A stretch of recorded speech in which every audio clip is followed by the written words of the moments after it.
We're going to go ahead and do the bar one. So we'll put you want to name your widget something. So we'll say bar test example. All right, so then now that you've named it, we're going to go ahead and click on it. And when you click on it, it's going to bring it, this is going to show you exactly what it is right here.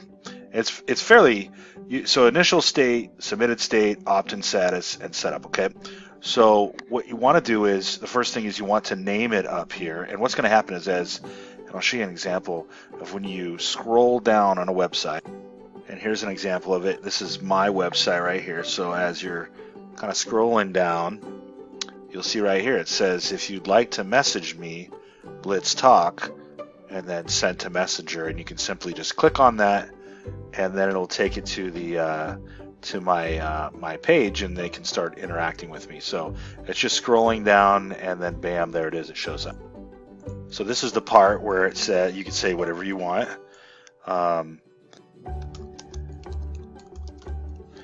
Hey, how are you? Let's chat. You can do whatever you want, right? And then now this allow to hide bar, when you're on that page and you're scrolling, either it's going to stay up there forever, which mine does, or you can say that you're going to allow them to go ahead and hide the bar. All right.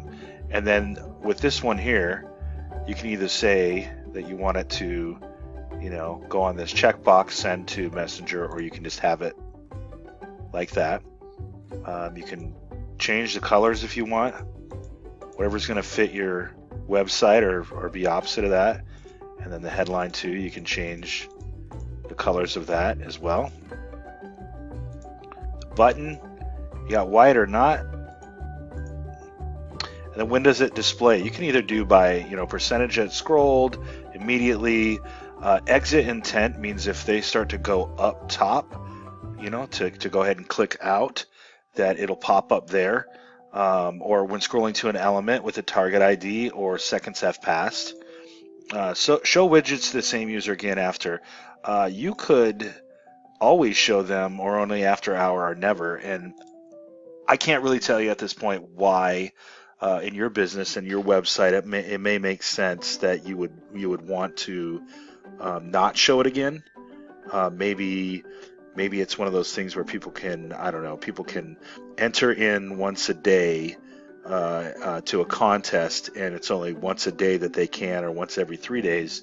And what they would do is they would click on Send Messenger, and that would be their entry or something like that. I'm just kind of throwing it out there that that's something that you can do. So, and then if manually closed by user, show after either never, always, and days. You're trying to tell them, once they close it out. So if I go ahead and close this thing out, will it never show up again, or is it going to show up again every time that I go onto the web page? So over here on the submitted state, same thing. You can take them as soon as after they've submitted, and they've pressed that button. You can redirect to a URL after they submit it and open up the thing, the Messenger. So going back to what I just said, what you potentially could do is, if you're running a contest every day, when they go to the website and they click on that, then it will redirect them to a specific page and say you've been entered for today or something like that. Once again, you can customize all kinds of colors, button text, everything. You can customize all this stuff.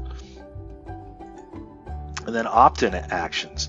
This is going to be the same thing for all of them, okay? So basically what happens is when they press the button or you auto comment or whatever, you've got to get an opt-in. Let me save this real quick. You've got to get them to give you permission. So this is basically hey, what's going on? So on this one, welcome, whatever the name is, thank you for subscribing. The next post is coming soon. Stay tuned. If you ever want to unsubscribe, just go ahead and say stop. So that's something that you're able to, to go in here, and this is your opt-in message. You can change it all you want. You can add a button and talk about things. I'll go into this in a different module where I'm going to break this down, because all this stuff, when you get to this point, is the same thing. Okay. And then when you're done, you just do the setup. And what you do is you say install JavaScript. All right. And then you're going to say which sites that you want to put this thing on. And you're going to authorize the site. So if you say, so if it's my site, and then you say you're going to install and all you have to do is just install this script in your website, and then it will go ahead and put that in there. So this is a fairly easy one to set up. Like I said, the opt-in actions, we're going to go over that in a different module because it's going to be the same for all of them. But it's just the basic scroll down. It takes over your page on the top and it allows people to go in there, and you can do all kinds of stuff. And you can customize it as much as you want for this bar module. All right.